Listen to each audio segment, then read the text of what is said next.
xuloo dagg sante marché robinet est-ce que tu comprends wala ci yenn endroit yi nga xam ni sa nit moo fay tuuru soo demee kër jàmbur doxaani par exemple ñu dàq la mën nga taxaw ci buntu kër gi xuloo xeex amul foog d'ailleurs seen doom ji nobbu ma ko xaj na foofu mais assemblée nationale premier ministre bu fay ñëw mbiru réew mi moo tax mu ñëw fa l'adresse qu'il développe à l'Assemblée nationale n'est pas dans sa relation dans la rivalité bi nekk entre moom ak opposition bi en tant que représentant d'un parti mais mu ngi nekk ci li mu ameel askan wi ñu war a fekk laaj mu wax su ñëwee nag spécialisé loolu di génne ay résidus ak ay effacé ak la nati encore ak les milliardaires opposant milliardaire moom en fait danoo ñun ñoo def bêtise bi defuñu ko parce que danoo ñàkk fayda mais parce que dañu gisoon lu ñu jaral kat ñu def benn contrat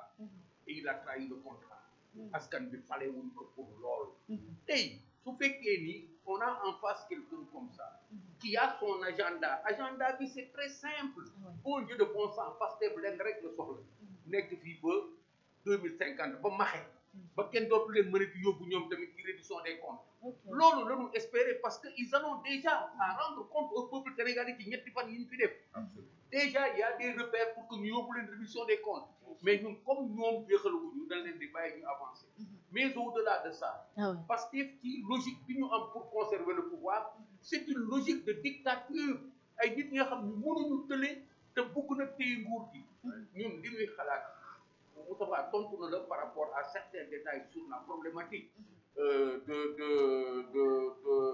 de la perception bi opposition bi war a am ci loolu parce que je suis un opposant mais du ma tëm foofu mais dama lay demal ci agenda wu ki nga xam ni moom moo woote le président Diomaye nous a déchargé en disant qu'il veut un premier ministre extrêmement fort su wootee dialogue dañ naan du moom ki am agenda kële la ki ñu wax ni moom moo war a fort kooku la agenda bi dialogue bi intéressé qu'est-ce qu'ils veulent c'est lui qui a le portage de deux choses faire de sorte que le Pastef ne perde pas le pouvoir mais fexe ba moom ci boppam mu nekk un véritable président de la République troisièmement fexe ba moom mu nekk ki nga xam ni régime am du fi jóge mukk pourquoi et loolu dafa am ay enjeux yu nekk ci biir mooy dialogue politique la ñu wax ci moment bi nga xam ni problème mu Sénégal nekkul ci dialogue politique ñoom ils ont fait de la politique pendant 10 ans de manière pas propre pour jot ci nguur gi ñëw ba noppi ils font de la politique depuis qu'ils sont là pendant 1 an et quelques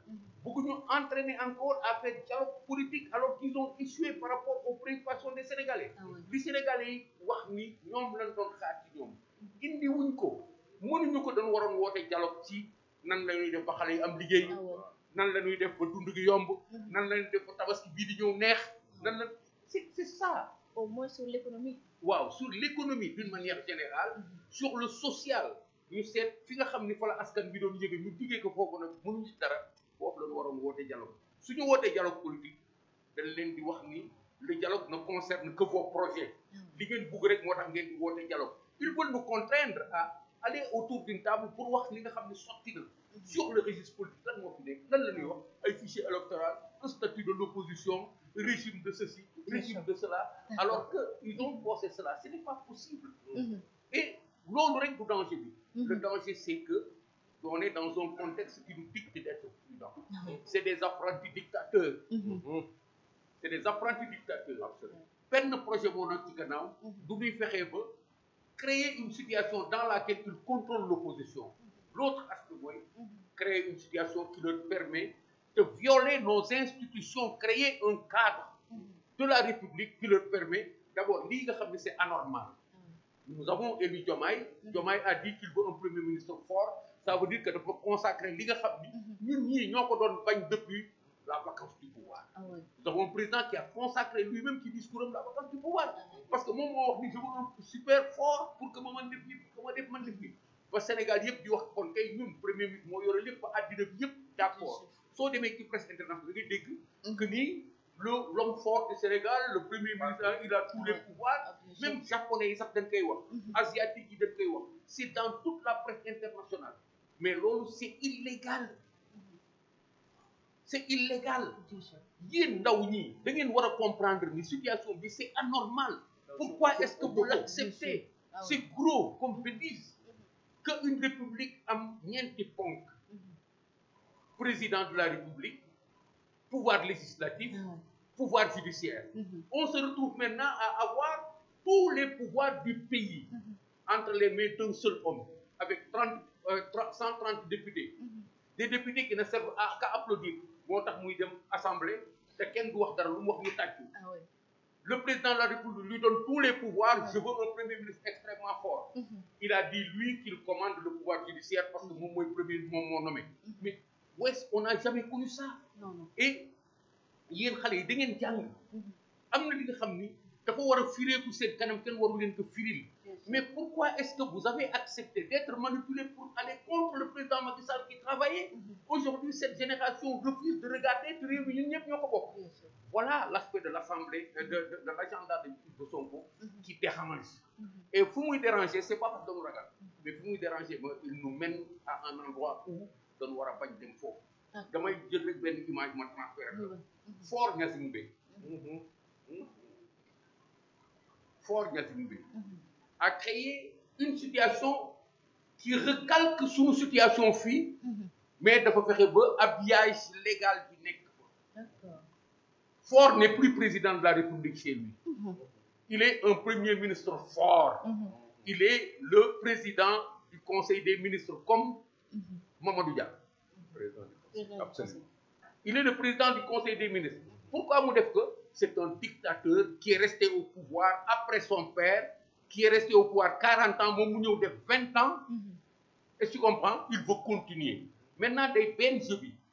Il prend un président de la République comme moi, amorti complètement, 86 ans. Un octogénaire. Waaw, 86 ans mu def ko président de la République. Kooku amul benn attribut. Lu dul toog ci palais bi di dugg ci oto bi dem di dellu si.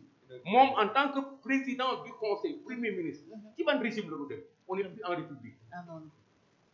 Comme ni mu nekkee woon fii au Sénégal. Nous sommes dans une autre version du système de gestion d'un pays. Nous sommes à peu près à la lisière entre le parlementarisme et le banditisme. Non, c'est ça. Moi, je dis le parlementarisme parce qu'on emprunte les formes du parlementarisme pour faire dans le banditisme. Nous, il faut qu'on évite qu'on nous entraîne dans ce jeu-là. Nous avons un premier ministre qui est moins régulier que Fort Gnassingbé parce que ñoom fexe nañ sax ba dem assemblée côté ay loi fii amul benn loi bu valider loolu. C'est ce qu'il veut nous faire valider. Su fekkee foofu la jëm, il se trompe lourdement. Nous allons nous opposer. Maintenant, il a 130 députés. Naka def, nous allons continuer à nous opposer. Ce pays, il doit rester ce qu'il a trouvé ici. Ni mu ko jotee, noonu la ko war a jotee. Su fekkee am na lu ciy changer, askan bi la. Du moom. On ne peut pas créer le fond de nos textes fondamentaux sur le besoin de quelqu'un, soxla nit, soxla benn groupe bu nit, warul tax ñuy dem dialogue pour rien que dugg dans cette aventure-là. Et ñaar yooyu moo fi nekk. Faire de sorte que constitution bi nekkal leen ci forme yi ñu ko buggee. Faire de sorte que opposition bi nekkal leen ci forme yi ñu ko buggee. On va parler du statut de l'opposition. On va parler du statut du chef de l'opposition. On va parler de fichier. On va parler. Ce n'est pas opportun. Nunu wax ci xale yi mag ñi ak ndaw ñi lu tax neexal Sénégal man de tabaski lay xalaat fu mu nekk. Suñu woote woon nag dialogue pour nan la ñuy defee tabaski bi. Man maay jëkk dem. Parce que je vais avoir des problèmes de xaar. Mais woote dialogue pour ça là ay consort. Je ne parle pas maintenant des positions de l'APR qui a montré la voie. Je ne parle pas de la situation au niveau du front qui est clair. Mënaluñu front bi dara. Maintenant, su fekkee dem nañ ba ci biir ñu am sax ay problème ci front bi na tas. Nous allons continuer à nous battre. Parce que notre responsabilité individuelle, c'est de faire face. Dans le front, nous avons discuté de ces questions-là pour comprendre ñoom fu mu jëmee. Ils veulent jouer à distraire les gens pour que ñuy jàpp ñii doon jàpp parce que affaire bi na dem pour l'instant. Gis nañ ci biir front bi ñi nga xam ne certainement ñoom dem moo leen arrangé boobu liñ leen ko nanu dem. Mais suñu demee mercredi bi ci dégwaat ñu dañuwaat ci biir front bi dox ak waxtaan parce que loolu du ñu boole. Comme l'a dit Moustapha, li nekk fii mooy ce sont les partis politiques